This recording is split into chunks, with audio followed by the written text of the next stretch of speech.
Hi, everybody. Welcome back for another one of our great Lincoln Theater interviews with our staff. Today we have our executive director, Roger Gietzen. Hi, Roger.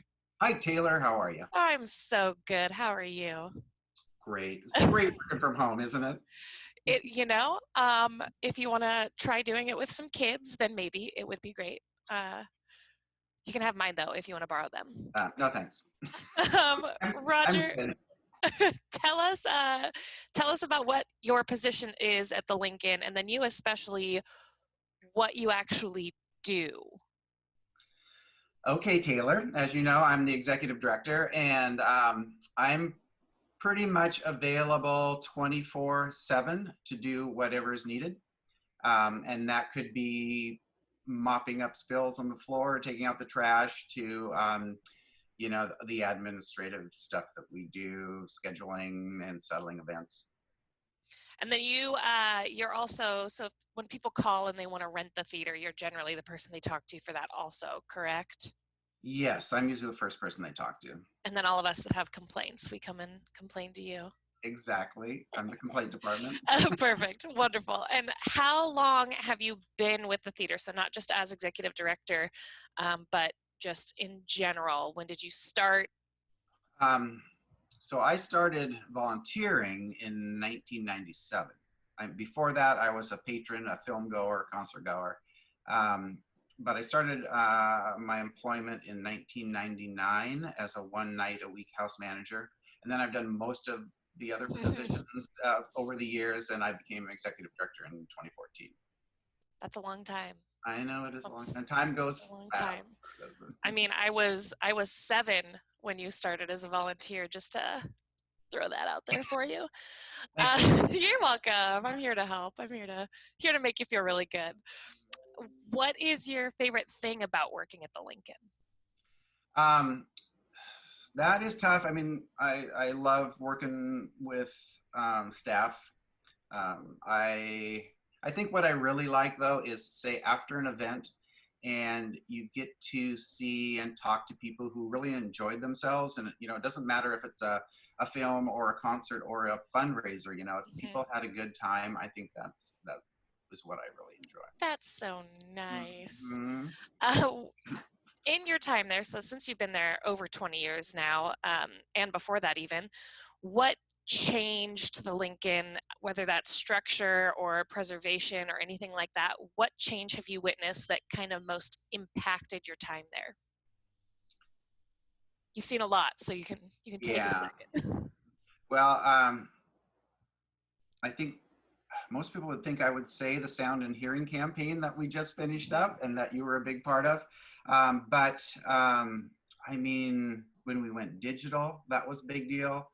Uh, the new sign, the carpeting that we just got. Um, but I don't know. The things that I think are really cool are like getting the new ice machine and the baby changing stations, because the theater's been there for 100 years, and we've never had an ice machine, so that's really exciting. I actually really like that. It's kind of great though, because everybody else that we've done the interviews with, you kind of touched on each thing that those people have said. You haven't even heard the interviews, but each of those things you just mentioned are things other people said, and I think it's very telling how those are the things that are all important to us, but then how also for you it's the ice machine, and that's a very Roger answer, and I love it so much.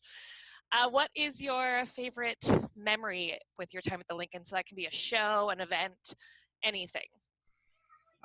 That's really hard because there's been so many. And usually, to tell the truth, I'm back in the office during events, and I'm trying to settle them up and have them ready for the performers after the show is over. But I do clearly remember the first time that we had Los Lobos Mm. at the Lincoln, and I was in the green room, and they started playing one of my favorite songs. So I got to sneak up the back stairs and watch them perform from the wings. And I just remember thinking, man, this is a really cool job. Yeah, I do that a lot. I feel like Yeah. every time that I kind of stop, whether it's doing that little sneak behind stage or when you go out and you get to watch the audience enjoying all of your favorite things, Yes. Mm-hmm. that is the best moment where you get to be like, man, it's pretty cool that this is what we get to do.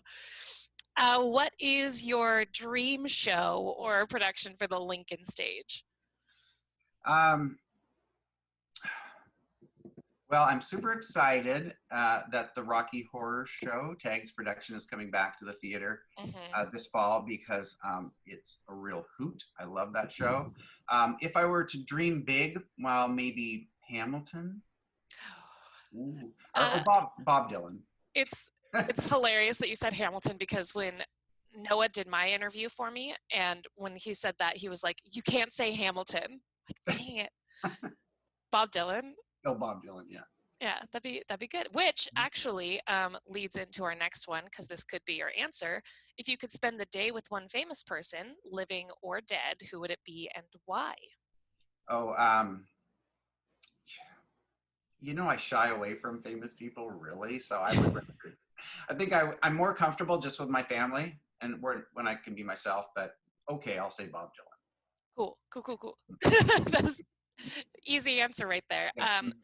Well, you can hang out with him and Shalane, and Shalane will do the talking for you and be super cool. Yes. She's so hip and chill. I love her. Let's see. What is your all-time favorite film? Okay, that's another tough one, Taylor. I'm here with the tough ones. There's so many. I'm going to say I really enjoyed Corpus Christi, which is one of our virtual cinema films that we're playing right now. It was super good. There's so many. I think my next favorite film will be the one that we get to show in the Lincoln next in front of an audience. Just whatever that is going to be the best that you've ever seen. Mm-hmm. Oh, that's so nice. Now you have your chance to tell everybody what, if any, is your experience with Eldon the theater ghost. Ooh, yes, Eldon. We've actually been hanging out a lot together recently. I figure, yeah. Just me and Eldon and the Ghost Light. He is super excited to get audiences back in the theater. Can't wait for that. We've been talking about that a lot in all of these different interviews, how it's generally the ladies that have some sort of an Eldon experience, but how at the same time we're so sure that we're going to see more of him because he's been by himself for so long. He's going to be like, come on, let's spook you guys up a little bit. So yeah, I don't want to get into him too much because he can be less like the broken mirrors and the chimes. Yes. Yeah, right? Yes. Oh man, I didn't even think about telling about the broken mirror. Yes. Oh well. Yeah. Hopefully we don't get any of the mischief. Just the nice welcome backs from him. Right. I can't wait. We'll be back soon enough. It'll be great. Until then, thank you so much, Roger. Thank you for your 20+ years with the theater and everything you do to keep us afloat right now. Everybody can't wait to get back in the Lincoln, but you are really what's going to be making that possible for us. So thank you for all of your hard work. Thank you, Taylor. Bye.